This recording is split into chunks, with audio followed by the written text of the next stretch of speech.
Now, I don't know about you, but I like theories, maybe not those of the conspiracy variety, more like gravity and light and electromagnetism. But today, I want to talk to you about Malaysia's favorite political theory, the Rahman Prophecy. The Rahman Prophecy is named after the Rahman in the name of Malaysia's father of independence, Tunku Abdul Rahman. Nobody knows who started the Rahman Prophecy, and all we know is that it started sometime after independence and after Tun Razak was elected as the second Prime Minister of Malaysia. See, when Tun Razak was elected, then the initials of the names of the Prime Ministers became R and then A.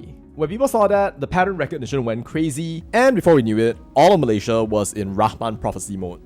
We started with Tunku Abdul Rahman with the R, then Abdul Razak, the A, Hussein Onn, the H, Mahathir, the M, Abdullah Badawi, the A, and Najib, the N. And it's cool to think, like, were they all linked? Was there some sort of destiny bond? Well, they were definitely all interconnected. I don't know if it's destiny, but let's start from the start. Tunku Abdul Rahman, our founding father, was a member of the Kedah royal family, studied in England, fought for independence, screamed Merdeka 7 times in Merdeka Square on the 31st of August 1957, and he has remained a legend for all this while right here, and he did up until the May 13 incident, after which a whole bunch of racial riots took place all around Malaysia right there. Razak came in and eventually continued the next part of his journey right there, serving as the Prime Minister who ran the new economic policy to eliminate poverty and identification of economic function with race and geographic location right here, and became one of Malaysia's most epic prime ministers before giving way to leukemia, passing on the reins to Hussein Onn, the H, also known as our father of unity, who unfortunately later then passes away after heart issues, then moves on to Mahathir right there. Mahathir was not just our 4th Prime Minister, by the way, he was also our 7th and the oldest. He's responsible for everything from the Petronas Twin Towers to the Sepang circuit. In many ways, it was his way or the highway, and his legacy will, for better or for worse, always be remembered by Malaysians as one of the most life-altering periods of our entire country.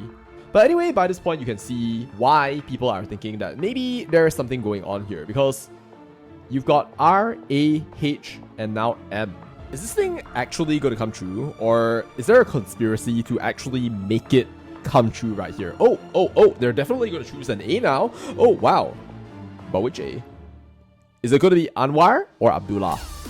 That was a question that was on people's minds all the time.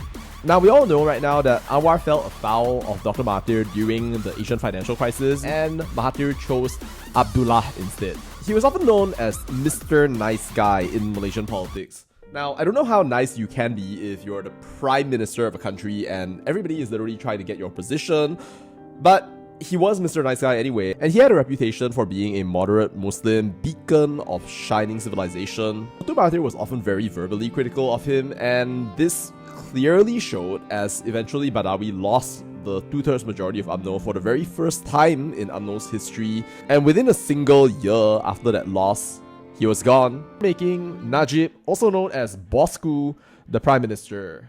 Najib is the eldest son of Tun Razak, and don't get me wrong, like, he is a bright guy, although somehow that brightness disappeared when it came to 1MDB, but he is also one of the only prime ministers that I've seen to have literal Wikipedia articles written about his economic policy. Also, he did a way better job with the One Malaysia thing as compared to the Malaysia Madani thing, and if you need proof of that, then just ask yourself for a quick bit. What does Malaysia Madani even mean? Yeah, that's right, didn't think so. Oh, but if you do know, then let me know in the comments. Now, Bosku is still very, very popular, and UMNO members are scrambling one after another to try to free him right now from his 1MDB conviction. But yeah, Mahathir for M, Abdullah for A, and Najib for N.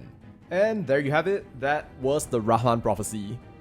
It's no surprise that people were literally coming out and saying that it was destiny. Given that we had, after Mahathir was Prime Minister in 2020, Muhyiddin Ismail Sabri and now Anwar, I don't think that we're going to have another Rahman or otherwise prophecy right here. There was some talk about Mahathir prophecy, but since Muhyiddin, Ismail Sabri, and Anwar came to the picture, I don't think that's possible anymore. Anyway, was it part of a coincidence? Was it destiny? Or did people actually plan for things in that way right there?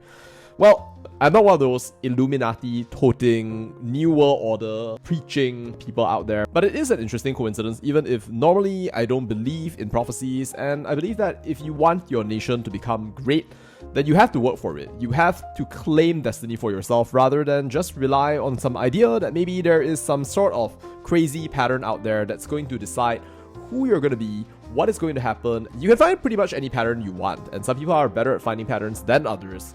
But the question is, are you going to be able to paint your name and the name of your country in the constellations rather than waiting for the coincidences of a random and vicarious fate to simply wrest you by the hand and make you believe that somehow or another it will claim you and your brethren a future where your name is written in the stars? I have no doubt that Malaysia is just a small country at this point, and I don't think that it is going to necessarily go out there and seize the entire universe, but I do believe that there is some meaning in what we're doing right now, and it comes from this moment, from understanding ourselves, who we are, and where we are going. What do you think of the Prime Ministers of Malaysia? I created a tier list on tiermaker.com, and I would love it if you, as a Malaysian or anyone else who cares about our politics and finds this channel interesting right there, please go right ahead and vote. Who are some of the best Prime Ministers of Malaysia? I look forward to seeing you in the next video as we chat more about this. Alright, and that's it. Ciao.